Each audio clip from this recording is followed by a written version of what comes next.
So let's talk about this issue of trust, the first dysfunction of the 5 dysfunctions of a team. Trust is the foundation of every single team. If I, as a leader, have built no trust with my teammates, I certainly can't build a team. And without trust, we won't, as a team, ever achieve true commitment, accountability, and organizational results. Trust is a critical and fundamental piece to the process of success, whether it's in business or in our lives. When we trust people, we can accomplish more and do our best work by getting constructive feedback. By being open to others, we can grow and learn more about our profession. We become better teachers and mentors because trust allows us to focus our attention on others and our work. Trust relieves us from being constantly worried about protecting ourselves. Trust allows us to be more empathetic and real. And trust provides us the venue to have a meaningful set of relationships with people, and it removes politics and those infamous silos from our workplace.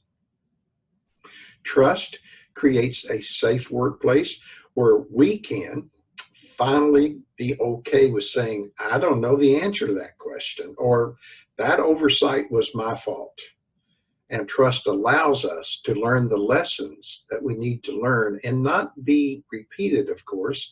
And if we have trust with one another, there'll be no retaliation, recrimination, or negative consequences in the process of learning that lesson, of course. Trust allows us to create a more agile, a more efficient, and a more effective working organization. Just as our bodies can't exist without a strong heart, a successful team can't exist without trust. Now, there are 2 types of trust that are usually present within a team. There's the common or predictive trust, and then there's that vulnerability-based trust. Now, common trust is the confidence and the belief that a coworker or a team member won't be generally breaking any of the accepted laws, regulations, or policies.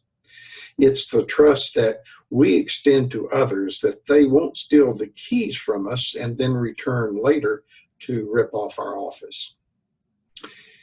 It's the type of trust that we extend to each other when we're driving down the road.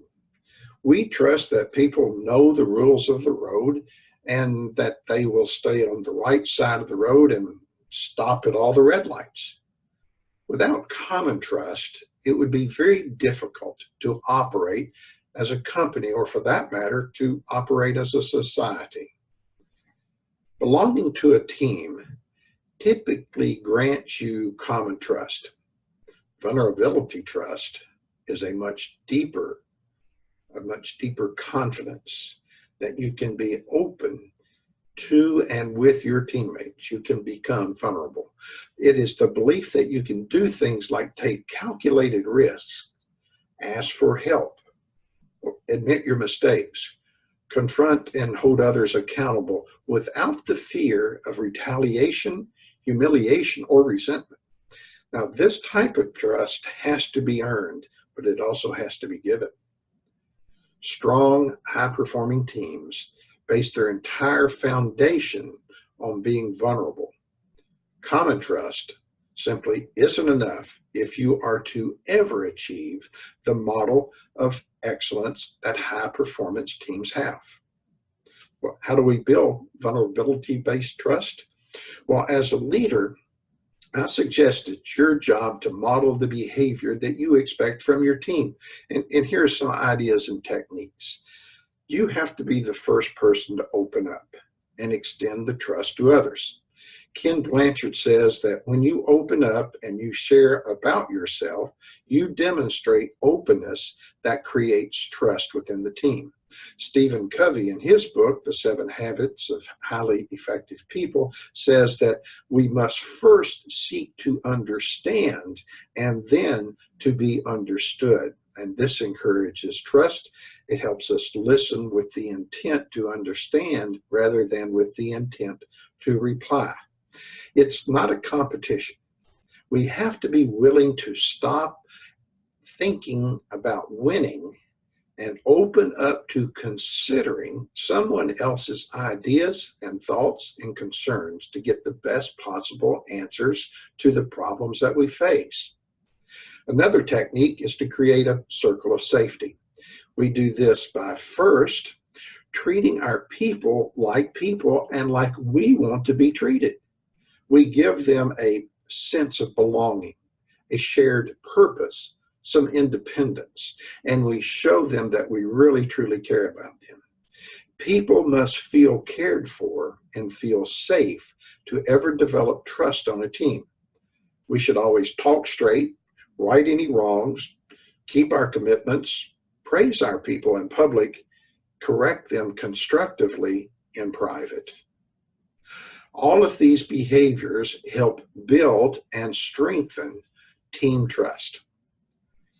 We can share an experience together also. Anytime you actually get to practice being a successful team, we're reinforcing the behaviors that help build trust and strengthen the team's foundation. Whichever method you choose, it's important to understand that building trust is not a destination. It's an ongoing journey. And you're either building trust up as you go along on that journey, or you're tearing it down with each step you make. Now, in the following series of videos, we'll consider the other 5 dysfunctional areas of team building.